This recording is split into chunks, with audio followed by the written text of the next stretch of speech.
Pertanyaan sekarang, saya yakin Tuhan saya Allah, tapi Allah nggak kelihatan. Ada alasan tak kenapa Allah nggak kelihatan? Ada alasannya. Anda tanamkan baik-baik, ini masalah akidah yang paling penting. Kata Nabi, itu disebutkan dalam banyak riwayat, bahwasanya nabi-nabi pun belum pernah ada nabi yang lihat Allah, termasuk Nabi Muhammad SAW. Kita ambil dalilnya dalam hadis Bukhari. Waktu Nabi SAW pulang dari Isra Mi'raj, jemaah sekalian, Aisyah bertanya radhiyallahu anha, berkata, istri beliau, ya Rasulullah, hal tara rabbak, apakah anda waktu Mi'raj ke langit, terima perintah sholat, sempat lihat Tuhan anda enggak? Lihat enggak Allah itu bagaimana? Apa jawaban Nabi SAW? Nurun ala nur anna arah. Allah itu cahaya, di atas cahaya, terang sekali, bagaimana saya bisa melihatnya? Artinya Nabi SAW mengatakan, saya sendiri belum pernah lihat bagaimana itu Allah. Contoh sebelumnya Nabi Musa alaihissalam. Nabi Musa waktu menerima wahyu Taurat, itu selama 40 hari, turun Taurat lengkap. Al-Quran 23 tahun baru lengkap. Kalau Taurat 40 hari, nunggu di gunung Tursina. Tursina sebuah wilayah di Mesir sekarang. Itu banyak gunung-gunung batu, ada satu gunung batu yang tinggi, Nabi Musa nunggu di situ. Setiap hari Jibril datang turunin surah, turunin ayat gitu. Setelah berlalu 37 hari dari 40 hari menunggu Taurat turun, Nabi Musa alaihissalam tiba-tiba bertanya kepada Allah, mengatakan begini dalam Al-Quran, A'udzubillahi minasyaitonir rajim, Rabbi arini anzur ilaik.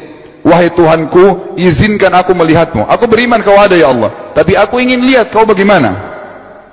Allah menjawab, tidak mau mengecewakan Nabi Musa. Sebagai manusia Allah mengatakan, lan tarani.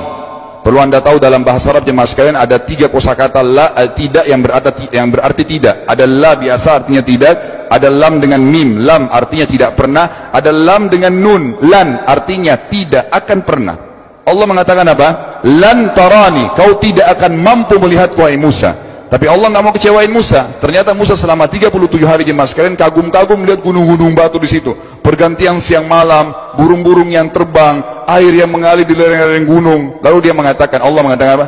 Walakin unzur ilal jabal, fa in istaqarra makanahu fasawfa tarani. Coba kamu lihat gunung-gunung batu di sekitarmu hai Musa. Kalau mereka bisa menampung kedatanganku, kata Allah, kau akan bisa melihatku. Apa yang terjadi? Allah lanjutkan, falamma tajalla rabbuhu lil jabal, waktu Allah baru niat mau datang, belum datang, ja'alahu dakka, semua gunung batu itu hancur lebur, tidak mampu menampung kedatangan Allah. Wa kharra Musa sa'iqa, lalu Musa pingsan tiba-tiba. Waktu Nabi Musa bangun, langsung ucapkan kalimat, amantu billah, saya beriman pada Allah. Berarti fakta lapangan, nabi-nabi aja belum pernah lihat Allah. Masih pertanyaan lagi jemaah sekalian, kenapa Allah nggak bisa kelihatan? Saya akan jawab, dan tolong ini jadikan sebagai pegangan hidup. Ini landasan akidah kita. Kata para ulama, karena anda kalau sholat, anda mengucapkan satu kalimat yang merupakan jawabannya, Allahu Akbar, Allah Maha Besar.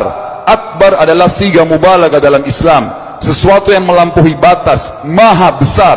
Kita terangkan, kata Nabi SAW, perumpamaan bumi yang kalian tinggali ini dibanding dengan langit pertama di atas kepala kalian, ada 7 lapis langit. Allah mengatakan, sab'an shidada, 7 lapis langit yang kokoh. Alladzi khalaqa sab'a samawatin tibaqa, yang menciptakan langit tibaqa bersusun, 1, 2, 3, 4, 5, 6, 7. Allah di atas langit ke-7. Kata Nabi SAW, perumpamaan bumi yang kalian tinggalin dibanding dengan langit pertama di atas kepala kalian, ibaratnya seperti cincin yang dibuang di padang pasir.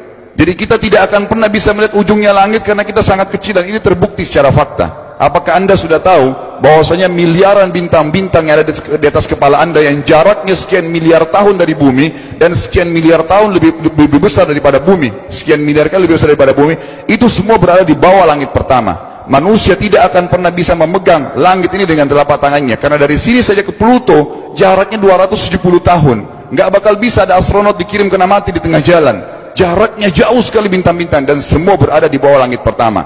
Kata Nabi SAW, di atasnya ada langit kedua besarnya, digabung antara bumi sama langit pertama seperti cincin dibuang di padang pasir. Langit ketiga, 2, 1 dan bumi digabung tiga-tiganya, di mana langit ketiga seperti cincin dibuang di padang pasir, sampai langit ke-7, 5, 6, 4, 3, 2, 1 dan bumi 7 juga digabung, dibanding langit ke-7 seperti cincin dibuang di padang pasir.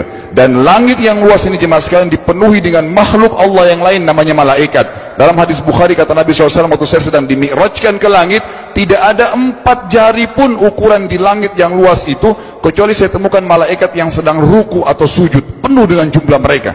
Anda tahu malaikat itu ada namanya nama kelompok, seperti Raqib, Atid itu kelompok. Di bawah Raqib banyak miliaran malaikat, di bawah Atid miliaran malaikat. Sama dengan Munkar Nakir, ada memang nama kelompok. Makanya kalau manusia 5 miliar, rakib atidnya 10 miliar. Rakib atidnya 10 miliar. Lalu kata Nabi SAW, di atas langit ketujuh ada Sidratil Muntaha. Besarnya digabung antara 7 lapis langit dan bumi. 8 hanya seperti cincin di bawah di padang pasir. Di atas Sidratil Muntaha ada sebuah lautan yang Allah ciptakan. Lautan itu besarnya digabung antara Sidratil Muntaha, 7 lapis langit dan bumi. 9 9-nya seperti cincin dibuang di padang pasir. Makanya kalau anda baca Quran, anda baca ayat wa kana arsyu 'alal ma', singgasana Allah di atas air. Ini maknanya, air adalah ada lautan. Lalu kata Nabi SAW, arsy-nya Allah di atas lautan itu singgasananya Allah. Besarnya digabung antara lautan, Sidratul Muntaha, 7 lapis langit dan bumi. 10-10-nya hanya seperti cincin dibuang di padang pasir. Anda sudah hafal ayat kursi? Apa artinya? Ayat tanda-tanda kebesaran Allah. Kursi itu artinya bukan tempat duduk, tapi tempat pijakan kaki raja di singgasana. Kalau raja inginnya singgasananya dipijakan kaki, itu namanya kursi. Kita baca apa? Wasi'a kursiyuhu as-samawati wal ard. Pijakan kakinya Allah saja sudah menutupi seluruh langit dan bumi ini. Jadi kita mustahil bisa melihat Allah karena besarnya Allah Azza wa Jal. Tinggal kita tutup jemaah sekalian. Kira-kira, lalu bagaimana saya berhubungan dengan Allah? Jawabannya sederhana. Anda lingkari namanya Allah, ini Tuhan kita. Yang menyembah selain Allah kafir, yang mempartisipasikan Allah dengan makhluknya, masih sembah berhala, kuburan, jimat, namanya syirik. Dua-dua nggak boleh. Untuk berhubungan dengan Allah yang tidak kelihatan dengan mata kita ini, tapi kita bisa rasakan keberadaannya, cuman satu cara. Di bawahnya lingkarin ibadah, sholat, puasa, zakat, haji, takziah, ziarah kubur, semua ini adalah rangkaian ibadah untuk berhubungan dengan Allah.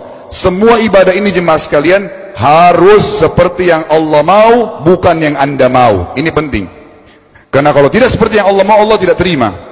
Bagaimana caranya supaya bisa seperti yang Allah mau? Ikuti buku pedomannya. Ada Al-Quran, ada Sunnah.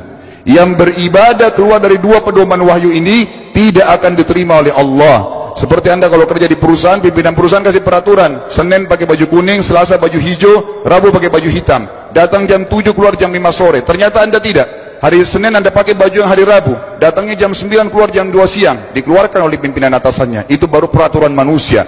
Bagaimana dengan peraturan Allah Azza wa Jal? Maka kita simpulkan semua jemaah sekalian adalah, yakinlah Tuhan Anda Allah ada, satu-satunya Tuhan. Kalau Anda sedang sakit, yang ciptakan Anda Allah, yang ciptakan penyakit Allah, yang menciptakan kesembuhannya Allah. Kalau kita sedang musibah sama, kalau kita sudah senang juga sama. Semoga Allah SWT menjadikan kita orang-orang yang senantiasa beriman padanya, dan juga selalu berteguh dalam keimanan tersebut serta mengikuti syariat. أمي كم أهواها أشتاق لمرآها وأحن لألقاها وأقبل يمناها